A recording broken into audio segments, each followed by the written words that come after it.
It can be easily said that the internet is the greatest invention of all time. Today, the online world reaches so deeply into our lives that there is almost no activity that does not include it. There are many useful things that one can find online. The biggest information database is on the internet. But even though it looks like there are only good things in the vastness of the online world, there are some really bad things that make use of the internet dangerous and annoying. Online criminal and child pornography are just some of those issues. If we exclude the damaging and harmful elements, we can find some really nice things in the online world. One of those things are the social networking websites.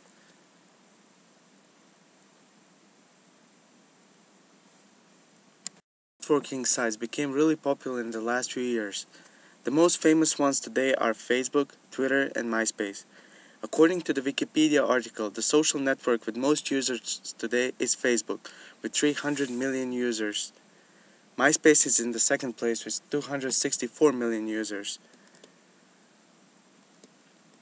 And Twitter is on number 13 with 44 million users. Even though high school and college students are the groups that use the social networking sites the most, the major increase of numbers of users occurred among people who are 35 years old or older. The teachers have been trying lately to characterize Facebook as a bad influence on young people, but now they realize that Facebook has become a crucial part of not just students' lives, but also of all the people who are frequently using it.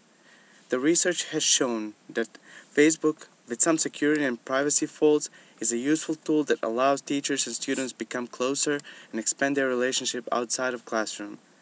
Instead of being banned, Facebook should become a tool for better education and information, and sooner or later teachers will have to acknowledge it as a competitive apparatus for keeping the students informed of what is going on in class.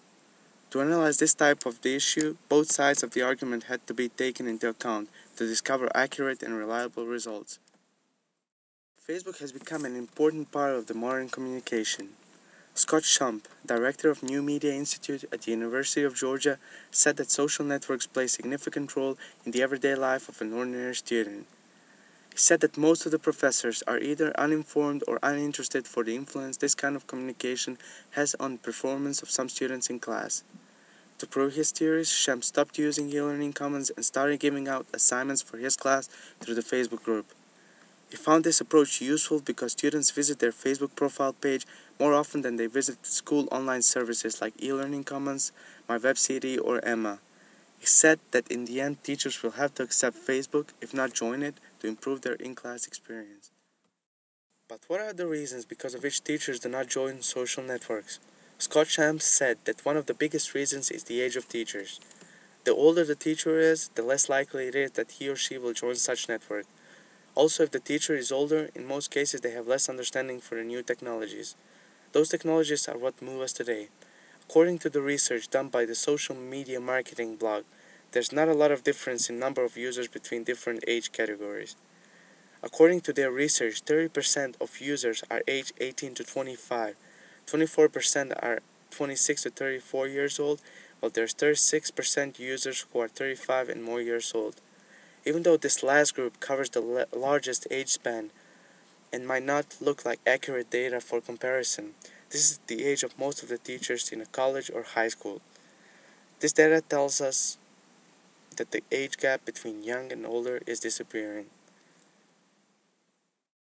Even though Facebook has many useful uses, there are some professors and groups which are fighting for banning of Facebook in school, characterizing it as a bad influence on students' performance and motivation in class. Doug Fodman from the Brookwood High School from Snellville, Georgia, and Maria Monroe from childrenonline.org, a website dedicated to the safety of children and teens online, listed in their article things that represent major concern when it comes to use of Facebook. Surprisingly, their major number one concern is the use of bandwidth that Facebook uses.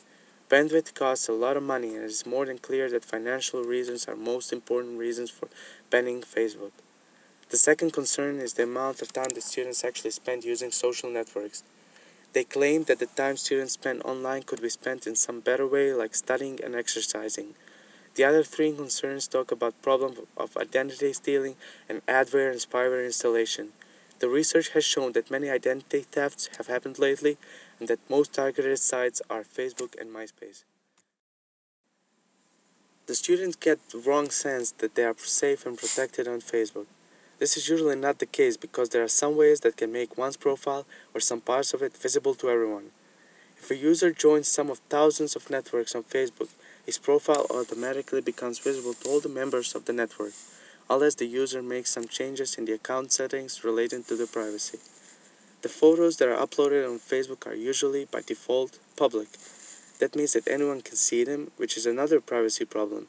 Even though we label it as an important problem, this issue can be solved with just a few clicks of a mouse. It is enough to modify a few settings at the security options in Facebook and all of the problems are resolved. If we take all of the facts into consideration, it is not hard to see that sites like Facebook have more positive aspects than the negative ones. It should be more than clear to the people that things like Facebook are free, and it is up to individuals whether or not they will use it. All the judgments related to this kind of communication, positive or negative, should be said but not publicly imposed to different groups of people. Everything that is useful should be used. There are some factors that are limiting the research. One of those is the side that article writers took while writing their texts. It is almost impossible not to get personal when it comes to discussing a topic like this one. In some way, we, the Facebook users, became so attached to it that our judgment would be easily blinded by the positive aspects of it if we were writing an argumentative essay.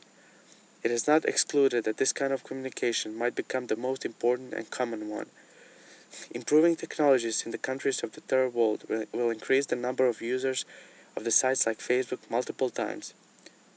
We do not know what the future brings, but we can say without fear that Facebook, Twitter, MySpace, and similar will last. It is up to us to open ourselves to the digital future.